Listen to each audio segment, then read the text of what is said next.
Hi friends, എല്ലാവർക്കും നമസ്കാരം. Welcome to magic recipes. ഇന്നിവിടെ നമ്മൾ ഉണ്ടാക്കാൻ പോകുന്നത് കോളിഫ്ലവർ ഗ്രീൻ പീസ് ഒരു മസാല കറിയാണ്. 1/2 കിലോളം കോളിഫ്ലവർ ഞാനിവിടെ കഷ്ണങ്ങളാക്കി കഴുകി വൃത്തിയാക്കി വെച്ചിട്ടുണ്ട്. സവാള 2 എണ്ണം ഇടത്തരം, ഒരു തക്കാളി, പച്ചമുളക് ഒരു 5 എണ്ണം, മല്ലിയില ഒരു പിടി, വെളുത്തുള്ളി വലുതാണെങ്കിൽ ഒരു 4 അല്ലി, ചെറുതാണെങ്കിൽ ഒരു 6 എണ്ണം എടുക്കാം, ഒരു കഷ്ണം ഇഞ്ചി, 1/2 കപ്പോളം ഗ്രീൻ പീസ് എടുത്തിട്ടുണ്ട്. ഫ്രോസൺ ആണ് ഞാനിവിടെ എടുത്തിരിക്കുന്ന ഗ്രീൻ പീസ്.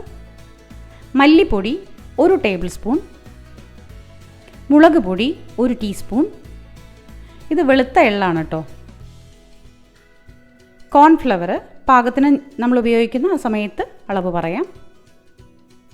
മഞ്ഞൾപ്പൊടി 1 ടീസ്പൂൺ, കുരുമുളക് 1 പിടിയും പിന്നെ ഒരു കഷ്ണം പട്ടയും, കസൂരി മേത്തി 1.5 ടേബിൾ സ്പൂൺ. ഇതാണ് നമ്മൾ എടുത്തിരിക്കുന്ന അളവ്. ഇനി നമുക്ക് ആദ്യം തന്നെ ഈ കോളിഫ്ലവറിലേക്ക് മസാലകൾ ചേർത്ത് പിടിപ്പിക്കേണ്ടതുണ്ട്. അതിന് വേണ്ടിയിട്ട് മറ്റൊരു പാത്രം എടുക്കാം.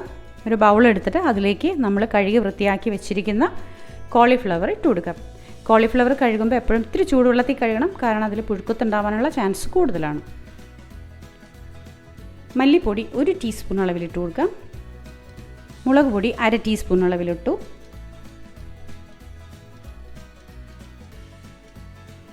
മഞ്ഞൾപ്പൊടി 1/4 ടീസ്പൂൺ അളവിലിട്ടു. ഇനി നമുക്കിതിലേക്ക് കോൺഫ്ലവർ 1 ടീസ്പൂൺ അളവിൽ ചേർത്ത് കൊടുക്കാം. പാകത്തിന് ഉപ്പ് ചേർത്ത് കൊടുക്കാം. ഇതെല്ലാം കൂടി ചേർത്ത് നന്നായിട്ട് മിക്സ് ചെയ്യാം. കൈവച്ച് തന്നെ മിക്സ് ചെയ്യായിരിക്കും നല്ലത്, കാരണം എല്ലാം കൂടി നന്നായി തിരുമ്പി പിടിപ്പിക്കണം ഈ മസാലപ്പൊടികളൊക്കെ. അപ്പോൾ അതുകൊണ്ട് നല്ല പോലെ മിക്സ് ചെയ്ത് നമുക്ക് മാറ്റി വയ്ക്കാം. മിക്സ് ചെയ്ത ഉടനെ തന്നെ നമുക്കിത് വറുത്തെടുക്കേണ്ടതുണ്ട്. അപ്പോൾ അതുകൊണ്ടിട്ട് ഒരു കടായി വയ്ക്കാം. കടായിലേക്ക് എണ്ണ ഒഴിച്ച് കൊടുക്കാം. അത്യാവശ്യം നന്നായിട്ട് എണ്ണ ഒഴിച്ച് കൊടുക്കണം കേട്ടോ. ഇത് അത്യാവശ്യം ഒന്ന് വറുത്ത് വരാൻ വേണ്ടിയിട്ട് എണ്ണ ഒഴിച്ച് കൊടുക്കാം. സൺഫ്ലവർ ഓയിലാണ് ഞാനിവിടെ എടുത്തിരിക്കുന്നത്. എണ്ണ നല്ലപോലെ ചൂടായ ശേഷം നമുക്ക് ഒന്നൊന്നായിട്ട് പിറക്കിയിട്ട് കൊടുക്കാം. കോളിഫ്ലവർ ഒന്നൊന്നായി പിറക്കിയിട്ട് അത്യാവശ്യം നല്ലപോലെ ഒന്ന് വാട്ടിയെടുക്കേണ്ടതുണ്ട്. വാട്ടി വേവിച്ചെടുക്കണം, മൊരിയിച്ചെടുക്കണ്ട, നല്ലപോലെ ഒന്ന് വാട്ടി വേവിച്ചെടുത്താൽ മതി. ഇത് ഒരു പകുതി മുക്കാലോളം വേവ് നമുക്ക് ഇങ്ങനെ തന്നെ എണ്ണയിൽ വറുത്തെടുക്കുമ്പോൾ തന്നെ നമുക്ക് കിട്ടും. ചെറിയ ചെറിയ കഷ്ണങ്ങളാക്കി എടുക്കണം. നമ്മളെപ്പോഴും ഇത്തരം കറികൾ ഉണ്ടാക്കാൻ നേരത്ത് അരിഞ്ഞെടുക്കരുത്, അടർത്തി എടുത്താൽ മതി. കോളിഫ്ലവർ ഇങ്ങനെ ഓരോ പൂവ് വീതം അടർത്തി എടുത്താൽ മതി. നല്ലപോലെ വഴങ്ങി കിട്ടിയിട്ടുണ്ട്.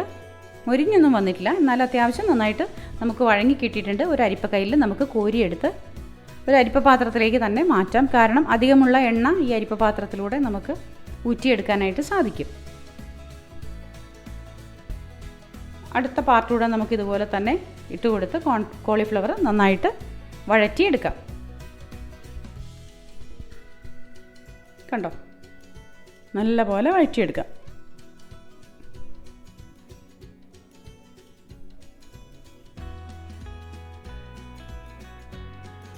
നല്ല ഫ്ലെയിമിൽ വെച്ച് തന്നെ വഴറ്റിയെടുക്കുക കേട്ടോ. കാരണം എന്താണെന്ന് വെച്ചിട്ടുണ്ടെങ്കിൽ തീ കുറച്ച് വെച്ചിട്ടുണ്ടെങ്കിൽ ഇതിലേക്ക് എണ്ണ കുടിക്കാനുള്ള ചാൻസസ് കൂടുതലാണ്.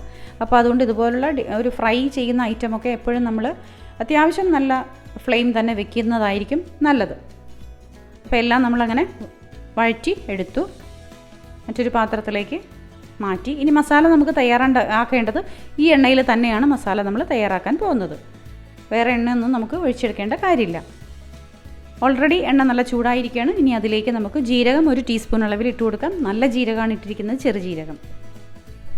ഇതിലേക്ക് നമ്മൾ നല്ല പോലെ ചെറുതായിട്ട് കട്ട് ചെയ്ത് വെച്ചിരിക്കുന്ന സവാളയും ചേർത്ത് കൊടുക്കാം. 2 സവാള നമ്മൾ എടുത്തിട്ടുണ്ടായിരുന്നു. നല്ല പൊടിയായിട്ട് ചോപ്പ് ചെയ്ത പോലെ കട്ട് ചെയ്തെടുക്കേണ്ടതുണ്ട്. വേഗം വഴങ്ങി കിട്ടുകയും ചെയ്യും നമുക്ക്. ഇതിലേക്ക് നമുക്ക് ആവശ്യത്തിന് ഉപ്പ് ചേർത്ത് കൊടുക്കാം. നേരത്തെ നമ്മൾ ഉപ്പ് ചേർത്താണ് കോളിഫ്ലവർ ഫ്രൈ ചെയ്തെടുത്തത്. അപ്പോൾ അതുകൊണ്ട് ഉപ്പ് ചേർക്കുമ്പോൾ ഓരോ സ്റ്റെപ്പ് ഉപ്പ് ചേർക്കുമ്പോഴും നമ്മൾ ശ്രദ്ധിക്കണം, അധികം ആവരുത് ഉപ്പ്. നല്ല പോലെ നമുക്ക് സവാള വഴറ്റിയെടുക്കാം. ഈ സമയം കൊണ്ട് നമുക്ക് തക്കാളിയും മല്ലിയിലയും ഇഞ്ചിയും വെളുത്തുള്ളിയും പച്ചമുളകും എല്ലാം കൂടി നന്നായി ഒന്ന് അരച്ചെടുക്കേണ്ടതുണ്ട്. മിക്സിയിൽ കുറച്ച് വെള്ളം കൂടി ചേർത്ത് ഈ വെളുത്ത എള്ളും കൂടി ചേർത്ത് നമുക്ക് അരച്ചെടുക്കാം. നല്ലപോലെ പേസ്റ്റായിട്ട് അരച്ചെടുക്കണം കേട്ടോ, മഷി പോലെ തന്നെ അരച്ചെടുക്കണം. അപ്പോഴേക്കും നമ്മുടെ സവാള നന്നായി വഴങ്ങി വന്നിട്ടുണ്ട്. ഈ സമയത്ത് നമുക്ക് ഗ്രീൻ പീസ് ചേർത്ത് കൊടുക്കാം. ഗ്രീൻ പീസ് ചേർത്ത് കൊടുത്ത് 2-3 മിനിറ്റ് നല്ലപോലെ ഒന്ന് വഴറ്റിയെടുക്കാം. നല്ല ഫ്ലെയിമിലിട്ട് തന്നെ ചെയ്യാം. നല്ലപോലെ വഴങ്ങി വരുന്നുണ്ട് ഇപ്പം.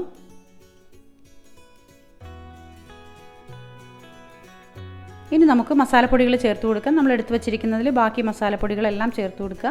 മല്ലിപ്പൊടി, മുളക് പൊടി, മഞ്ഞൾപ്പൊടി, കസൂരി മെത്തി, ഇതെല്ലാം കൂടി ചേർത്ത് കൊടുക്കാം. പൊടികൾ ചേർക്കുമ്പോൾ എപ്പോഴും തീ കുറച്ച് വെക്കണം. പതിവ് പോലെ ഞാൻ എപ്പോഴും പറയാറുള്ളത് പോലെ തന്നെ തീ കുറച്ച് വെച്ചിട്ട് വേണം പൊടികൾ ചേർത്ത് കൊടുക്കാൻ. നമ്മൾ എടുത്ത് വെച്ചിരിക്കുന്ന പട്ട ഇട്ട് കൊടുക്കാം. ഒരു പിഞ്ച് അളവിൽ കുരുമുളകും കൂടി ചേർത്ത് കൊടുക്കാം. കുരുമുളക് പൊടിച്ചൊന്നും ചേർക്കേണ്ട, അങ്ങനെ തന്നെ മുഴുവനായിട്ടാണ് നമ്മൾ ഇട്ട് കൊടുക്കുന്നത്.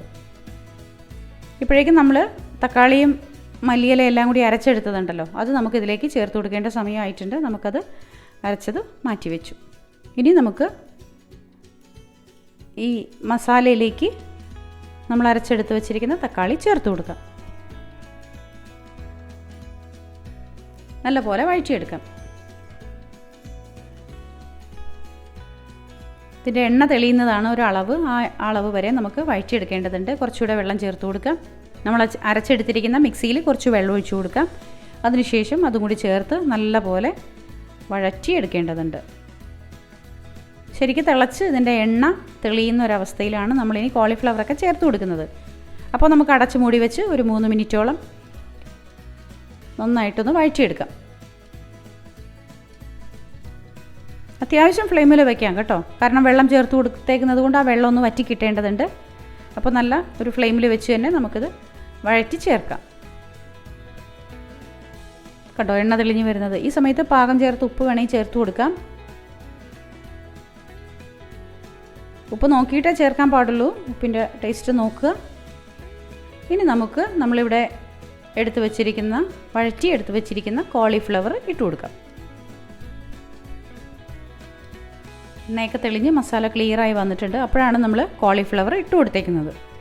എല്ലാം കൂടി ചേർത്ത് നന്നായിട്ട് വഴറ്റിയെടുക്കാം. കുറച്ചുകൂടെ വെള്ളം ചേർത്ത് കൊടുക്കണം. ഇതൊന്ന് തിളപ്പിച്ചെടുക്കേണ്ടതുണ്ട്. നമുക്ക് 1/2 കപ്പോളം വെള്ളം നമുക്ക് ചേർത്ത് കൊടുക്കാം. നല്ലപോലെ തിളച്ച് വരട്ടെ. നല്ല ഫ്ലെയിമിൽ വെച്ച് തന്നെ മിക്സ് ചെയ്ത് ചേർക്കാം. വളരെ ടേസ്റ്റിയായ ഒരു കറി കേട്ടോ. ചപ്പാത്തിക്കും റോട്ടിക്കും നാണിനൊക്കെ നമുക്കിത് കൂട്ടാൻ പറ്റും. വെജിറ്റബിൾ ആളുകൾക്ക് എപ്പോഴും നോൺ വെജ് ഉപയോഗിക്കാത്തവർക്ക് ഇത്തരം കറി വളരെ ടേസ്റ്റി ആയിട്ട് കഴിക്കാൻ പറ്റുന്ന ഒന്നാണ്. കുറച്ച് കഴിഞ്ഞ് നമുക്കൊന്ന് തുറന്ന് നോക്കാം. വെള്ളമൊക്കെ ഏകദേശമൊക്കെ വറ്റിയിട്ടുണ്ട്. മല്ലിയില ഇട്ട് കൊടുക്കാം. മല്ലിയില ഇട്ട് കൊടുത്ത ശേഷം ഒരു 2 മിനിറ്റ് കൂടെ നമുക്ക് ചെറുതീയിൽ ഒന്നുകൂടെ വഴറ്റിയെടുക്കേണ്ടതുണ്ട്. ഗ്രേവി ഒന്ന് തിക്കാക്കി എടുക്കേണ്ടതുണ്ട്. 2 മിനിറ്റിന് ശേഷം വീണ്ടും തുറന്നു നോക്കാം. ഗ്രേവി നല്ല പോലെ തിക്കായി കിട്ടിയിട്ടുണ്ട്. ഇനി നമുക്ക് അടുപ്പ് ഓഫ് ചെയ്ത് വയ്ക്കാം. കണ്ടോ, വളരെ ഈസി ആയിട്ട് എളുപ്പത്തിൽ ഉണ്ടാക്കാൻ പറ്റുന്ന ഒരു ഡിഷാണ് കോളിഫ്ലവർ ഗ്രീൻ പീസ് മസാല. അപ്പോൾ എല്ലാവരും ഉണ്ടാക്കി നോക്കണം. ഇഷ്ടപ്പെട്ടാൽ ലൈക്കും ഷെയറും കമൻറ്റും തരണം. സബ്സ്ക്രൈബ് ചെയ്യാത്തവരൊന്ന് സബ്സ്ക്രൈബ് ചെയ്യണം. കണ്ടോ, ഇതാണ് നമ്മുടെ കറിയുടെ കൺസിസ്റ്റൻസി. ഒരു തിക്ക് ഗ്രേവി ആയിട്ടാണ് നമുക്ക് കിട്ടുന്നത്. വളരെ ടേസ്റ്റിയാണ്, എളുപ്പത്തിൽ ഉണ്ടാക്കാൻ പറ്റും. അപ്പോൾ എല്ലാവരും ഉണ്ടാക്കി നോക്കണം കേട്ടോ. നമ്മുടെ ചാനലിൻ്റെ കൂടെയുള്ള എല്ലാവർക്കും ഒരുപാട് സ്നേഹത്തോടെ താങ്ക് യു വെരി മച്ച്.